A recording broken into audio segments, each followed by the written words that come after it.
10 horas e 41 minutos. Na linha agora, aliás, em áudio e vídeo conosco, um especialista em direito comercial, professor do INSPER, também da FAAP e sócio do escritório Godic Advogados. Doutor Marcelo Godic está conosco. Doutor Marcelo, primeiramente, antes do meu bom dia, pronunciei correto o sobrenome Godic? Perfeito, está certinho. Perfeito. Obrigado. Doutor Marcelo Godic, seja bem-vindo à Jovem Pan News Bauru. Obrigado por me receber. Doutor, um assunto bastante importante, aliás, ontem à noite os principais portais davam conta de que o governo federal estava estava marcando para hoje, né, um início de uma força-tarefa para tentar diminuir a dificuldade das pequenas empresas em ter acesso a crédito emergencial nesse cenário de Covid-19. Realmente é algo que tem preocupado muito, não é, doutor Marcelo? Sim, esse é um problema que não é de hoje, tá? É um problema que já é constante na realidade da economia brasileira, né? As micro e pequenas empresas, elas têm uma dificuldade natural em obter crédito, tá? Eu fiz um estudo que eu publiquei na Europa no final do ano passado, em que nos 3 últimos anos do governo Dilma, esse déficit de financiamento bancário, como foi chamado, o financing gap, né, que é a expressão que é utilizada internacionalmente, esse financing gap, ou esse déficit de financiamento bancário, ele partiu de 55% mais ou menos em 2014 para mais ou menos 87,5% em 2016. Né? Então a gente já vinha aí de uma crescente bastante forte, né, nos últimos anos do governo Dilma. Eu fiz o estudo com base nos dados que eu tinha disponível naquela época, né, e certamente isso se acentuou hoje. Né, e o governo agora tomou uma medida emergencial para tentar resolver isso. Tá? Agora, doutor, o que a gente tem percebido é o seguinte, e me corrija por gentileza se eu estiver enganado.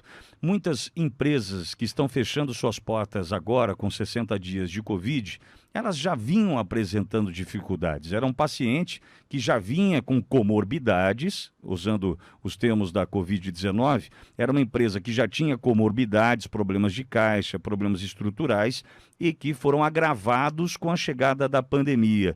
E se essas empresas já tinham problemas anteriores à pandemia, certamente terão dificuldades de conseguir esse crédito até por conta dessa provável dificuldade em honrar os compromissos, não é? Olha, eu não consigo afirmar que as empresas já tinham dificuldades naturais, porque aí a gente teria que analisar caso a caso. O que eu havia constatado nesse meu estudo é que havia uma dificuldade em obter financiamento bancário, né? Agora, a gente vai ter aí um momento muito difícil, isso não vai ser resolvido do dia para a noite, né? Inclusive, até porque dos problemas de obter esse financiamento bancário era a necessidade de apresentar garantias, tá? E as micro e pequenas empresas, de regra, não conseguem apresentar muito facilmente essas garantias.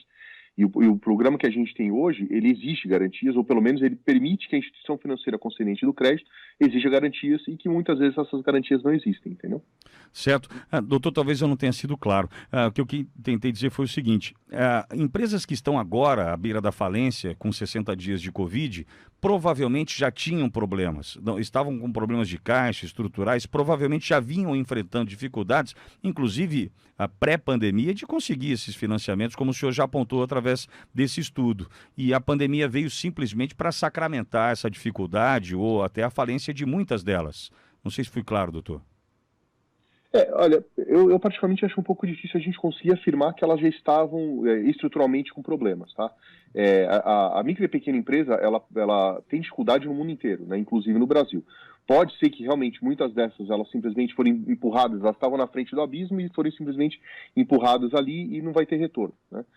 Mas a impressão que eu tenho é que muitas empresas boas, elas realmente vão deixar de existir e elas não tinham um problema estrutural que não pudesse ser resolvido. Eu acho que essa crise, ela não só antecipou algumas coisas que poderiam acontecer no futuro, mas na verdade ela causou problema que não deveria existir para uma boa quantidade das empresas.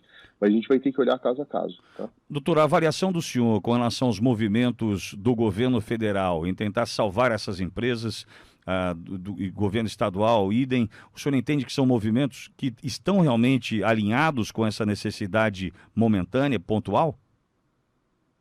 Olha, o governo está correndo para ajudar. Então, disponibilizou a Caixa para ser um agente repassador, para conceder empréstimos, etc. Só que, assim, duas coisas que eu constatei. Né? Primeiro que um sistema para ajudar micro e pequenas empresas que estão em dificuldade por conta da crise e exigir garantias para isso, me parece uma medida que não é muito adequada nesse momento, porque já havia uma necessidade antes de dar esse tipo de garantia e obter o crédito. Então, essa é a primeira constatação. Segundo lugar, que se olhar o programa que foi feito, ele é um programa pequeno, ele é de mais ou menos 15 bilhões de reais, para um país como o Brasil, que é gigantesco, com território continental aí, e um número muito grande de empresas de todos os tamanhos, mas principalmente as micro e pequenas, né, 15 bilhões não é um valor muito grande, né? Eu tinha constatado que em 2016, por exemplo, a gente tinha lá um déficit de financiamento que passava os 350 bilhões de reais. Então hoje, certamente esse déficit de financiamento é muito maior do que o que se via antes, né? E aí a gente não vai conseguir resolver esse problema. E, de novo, o grande problema da concessão do crédito era a falta de garantias, e que essas empresas continuam não tendo garantias. Os bancos têm dinheiro para emprestar? Eles têm. Por que eles não gostam de emprestar para micro e pequenas empresas? Em primeiro lugar, porque, como eu falei, não tem garantias. Segundo lugar, porque fazer um grande número de operações pequenas dá muito mais trabalho do que fazer uma única operação grande. Então, os bancos preferem emprestar para grandes, né, onde eles, mesmo cobrando menos, eles fazem uma única operação e conseguem desovar uma quantidade grande de recursos. E um número muito grande de operações com micro e pequenas empresas dá um trabalho gigantesco, né, e que os bancos talvez não queiram fazer também, né? Agora, doutor, nesse momento de pandemia, muitas empresas também podem estar em busca de recursos para adaptação a esse cenário digital, virtual, que teve forçadamente que ser criado em tempos de pandemia, não é, doutor? Ah, sim, com certeza. Eu, por exemplo, que além de ser advogado, e a gente teve que passar, a gente já tinha, na verdade, meio que se preparado sem saber, né? A gente já tinha feito uma mudança importante no último ano, aí, com a adoção de VPN robusta, né, de sistemas para trabalhar à distância, etc. Mas foi por acaso, a gente nunca imaginava que isso pudesse acontecer, isso foi feito ano passado, mas precisa de um investimento para fazer isso, né? Isso não acontece também do dia para outro. Eu sou professor de algumas instituições, e agora a gente está fazendo tudo online, e não havia uma preparação, por exemplo, dessas instituições de ensino, e a gente acabou se adaptando aí em 20 dias, algo que normalmente demora 3, 4, 5 anos para fazer. Eu imagino que muita empresa esteja passando por isso também, né? Aprendendo, inclusive, na marra, né, doutor, a controlar Na marra. custos, buscando eficiência, né, doutor? Exatamente, exatamente. E assim, além de aumentar a eficiência, logicamente, é uma realidade nova. Por exemplo, no setor de educação mesmo, né, esse contato humano ele é muito importante, né, porque as pessoas se conhecem, elas acabam desenvolvendo um relacionamento pessoal entre elas, trocando trabalho, etc., trocando conhecimento não só técnico, mas conhecimento pessoal. Isso acaba sendo um pouco afastado, né, no momento desse de crise, porque as pessoas não se falam pessoalmente, né? Então, imagina, quem está se formando numa faculdade, ela já tem um contato aí por 3, 4, 5 anos, mas imagina a pessoa que está começando essa faculdade. Ela vai, assiste uma aula, desliga o computador, ela não conheceu os colegas, quer dizer, então é um momento complicado mesmo, né? O momento de socializar, né, de interagir, que é fundamental nessa relação também, é um ganha-ganha impressionante, né, essa relação social acaba se perdendo inevitavelmente. Agora, doutor, diante desse novo cenário, doutor Marcelo, eu imagino que muitas batalhas jurídicas estão por vir, tratando de contratos, especialmente, por exemplo, na concessão de serviços públicos, financiamentos bancários, planos de saúde, financiamentos de longo prazo. Realmente algo deve acontecer e batalhas devem ser travadas nesse sentido, né, doutor? Olha, sim, o momento agora é o momento de sentar e renegociar tudo, né? Então, a gente tem feito isso para vários clientes, clientes que, por exemplo, têm cadeias de lojas, escolas de língua, tem uma rede de laboratórios de análises clínicas, por exemplo. Então, a gente tem renegociado em vários contratos com fornecedores, com clientes, com empregados também, né? Porque houve, logicamente, uma queda no faturamento, então vai ter que renegociar salário, né? Se utilizar aí de benefícios que vieram de ordem tributária para postergar o pagamento de tributos, né? Momento posterior, momento seguinte, possivelmente vai ser a propositura de ações naqueles casos não resolvidos. Então a gente está analisando para alguns clientes, por exemplo, entrar com pedido de recuperação judicial e que a gente vai ter uma disparada aí, vai ser um número gigantesco, né? E o próprio governo federal, sabendo disso, já tem projeto de lei andando no Congresso Nacional para tentar criar um regime especial, né, de recuperação judicial para tempos de Covid-19, né? Então, a gente vai ter aí um momento bastante difícil, o judiciário vai ter que se preparar, né? Se as UTIs estão lotadas, o judiciário vai estar mais lotado que as UTIs, você pode ter certeza disso, né? Estou usando uma metáfora aqui, uma analogia, uma brincadeira para tornar clara a minha questão. Quando a gente enche o carro para viagem e passa naquela primeira lombada e daquela assentada na carga, que a gente brinca, né? A gente percebeu ao longo daquela crise financeira, a crise gerada através do governo Dilma, ou diante daquela situação colocada pelo governo Dilma, muito se falou ali, essa é a nova realidade, talvez o crescimento que a gente espera para os próximos anos, longe de chegar ao que vivemos em meados dos anos 2000 com a prosperidade econômica daquele momento. O senhor entende que a gente está passando por um novo ajuste de carga? A gente entende que esse não é um momento só de pandemia, mas pode se tornar a realidade pós-pandemia, desse tratamento junto a funcionários colocados em home office, o tratamento virtual junto aos seus clientes. O senhor entende que pode passar a ser uma nova realidade e não só um momento de pandemia? Olha, eu acho que alguns setores sim. Então, por exemplo, tem um grande banco de investimento aqui em São Paulo que colocou as pessoas em home office e falou que se as pessoas pudessem voltar a trabalhar hoje, elas já não voltariam. Eles prefeririam deixar as pessoas lá até o final do ano, e isso já foi determinado. E isso vai ser um teste para ver qual vai ser o futuro da empresa, se as pessoas realmente vão continuar trabalhando de casa ou se elas vão voltar a trabalhar dentro do escritório, né? Eu imagino que isso venha a ser um normal aí. O setor educacional está começando a se falar isso também, apesar de que eu acho que existe um prejuízo para os alunos não ter esse contato pessoal entre eles, não só entre professor e aluno, mas entre os próprios alunos, né?